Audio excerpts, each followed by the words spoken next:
نحمده ونصلي على رسوله الكريم أما بعد قال الله تعالى في كلامه المجيد وفرقانه الحميد يا أيها الذين آمنوا كتب عليكم الصيام كما كتب على الذين من قبلكم لعلكم تتقون সকল প্রশংসা আল্লাহ রাব্বুল আলামিনের জন্য যে আল্লাহ তাআলা আমাদেরকে সিয়াম সাধনার জন্য তৌফিক দান করেছেন। দরুদ ও সালাম বর্ষিত হোক বিশ্ব মানবতার মুক্তির দূত সাইয়্যিদুল মুরসালিন দুলালে আমিনা সাল্লাল্লাহু আলাইহি সাল্লাম। সম্মানিত সুধী দর্শকবৃন্দ, আমি সিয়ামের যতগুলি কল্যাণকর দিক আছে তার মধ্যে শীর্ষ পর্যায়ের একটি কল্যাণকর দিক হলো তাকওয়া অর্জন। যেমন আল্লাহ তাআলা তার পবিত্র ভাষায় বলছেন, হে ইমানদারগণ, আমি তোমাদের উপর রোজাকে ফরজ করে দিয়েছি যেমন ফরজ করেছিলাম তোমাদের পূর্ববর্তী লোকদের উপরে, যাতে তোমরা তাকওয়া অর্জন করতে পারো, আল্লাহ ভীতি অর্জন করতে পারো। তাহলে আয়াত দ্বারা আমরা বুঝতে পারলাম যে সিয়াম ফরজের প্রধান ও মৌলিক উদ্দেশ্য হলো সিয়াম সাধনাকারী জাতি এর মাধ্যমে আল্লাহর ভয় বা তাকওয়া অর্জন করতে পারে।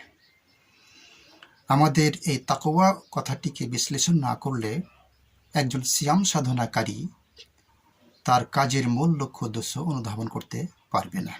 এই জন্য তাকওয়া জিনিসটি কি, এটি আমরা সবসময় শুনে থাকি, তাকওয়া তাকওয়া। তো তাকওয়া জিনিসটি কি, এই জিনিসটি আমাদের ভালোভাবে উপলব্ধি করতে না পারলে সিয়াম সাধনার মতো গুরুত্বপূর্ণ কাজ আমরা উদযাপন করার পরেও এর কল্যাণকর দিক থেকে আমরা বঞ্চিত থাকবো, এটা নিশ্চিত। তাহলে আসুন দেখি, তাকওয়া হলো আল্লাহ ভীতি বা আল্লাহর আদেশ ও নিষেধকে মেনে চলার প্রবল নৈতিকতার শক্তি অর্জন করা।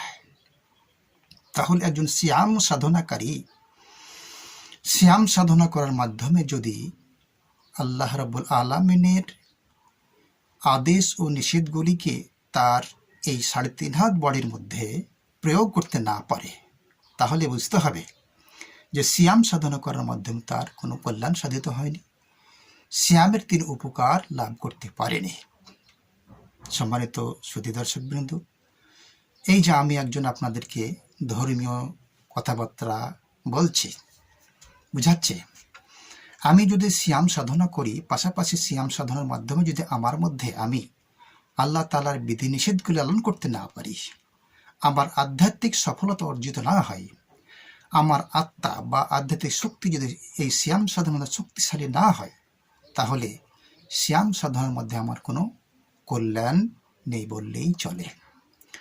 অনুরূপভাবে আমরা যেহেতু সামাজিক জীব, আমরা যদি একটু এই কথাটিকে ব্যাপকভাবে আলোচনা করি, তাহলে ধরা যাক যিনি আমাদের সমাজের পরিচালক, বা আমরা যেহেতু দেশটাকে বিভিন্ন ক্যাটাগরিতে সাজানো আছে, যেমন ধরুন ইউনিয়ন পরিষদ, ইউনিয়ন পরিষদের যিনি চেয়ারম্যান হবেন, তিনি যদি সিয়াম সাধনা করেন, সিয়াম সাধনা করার মাধ্যমে যদি তার গুরুদায়িত্ব পালন করতে গিয়ে তিনি যদি আল্লাহ তাআলার দেওয়া বিধি নিষেধ বা আদেশ ও নিষেধকে মেনে চলার শক্তিশালী টেন্ডেন্সি বা মন মানসিকতা গড়ে তুলতে না পারেন, তাহলে বুঝতে হবে সিয়াম সাধনা করে তার কোনো কল্যাণ সাধিত হয়নি। অনুরূপভাবে আমাদের যারা উপজেলা নির্বাহী অফিসার থেকে শুরু করে তার অধীনস্থ যত কর্মকর্তা কর্মচারী আছে, তারাও সিয়াম সাধনা করছে। সিয়াম সাধনা করার পরেও যদি দেখা যায় আমাদের সেই সেক্টরগুলিতে আল্লাহ রাব্বুল আলামিনের দেওয়া বিধি নিষেধগুলি তারা পরিহার না করতে পারে, পরিহার করার মতো মন মানসিকতা তৈরি করতে না পারে, তাহলে এর সিয়াম সাধনার মধ্যে কোনো কল্যাণকারিতা নেই, কোনো কল্যাণ নেই। আমি আলোচনাটি বেশি দীর্ঘ করব না, এভাবে আমি পর্যায়ক্রমে আপনাদেরকে কথাটি বোঝাতে থাকব।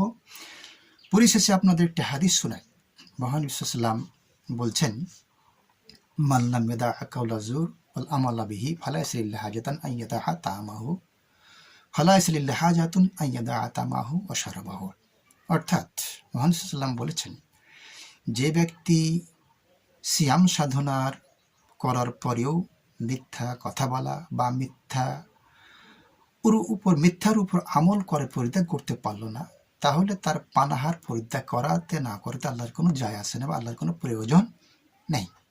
তাহলে তো আমরা স্পষ্ট বুঝতে পারছি যে একজন সিয়াম সাধনাকারী যদি সিয়াম সাধনার পরেও যদি আল্লাহ তাআলার বিধিনিষেধগুলি তার মধ্যে কঠোরভাবে লালন করতে না পারে, তার মনস্পটে স্থান দিতে না পারে, তার আধ্যাত্মিক শক্তিকে শক্তিশালী করতে না পারে, তাহলে সিয়াম সাধনা তার তেমন কোনো কল্যাণ নেই।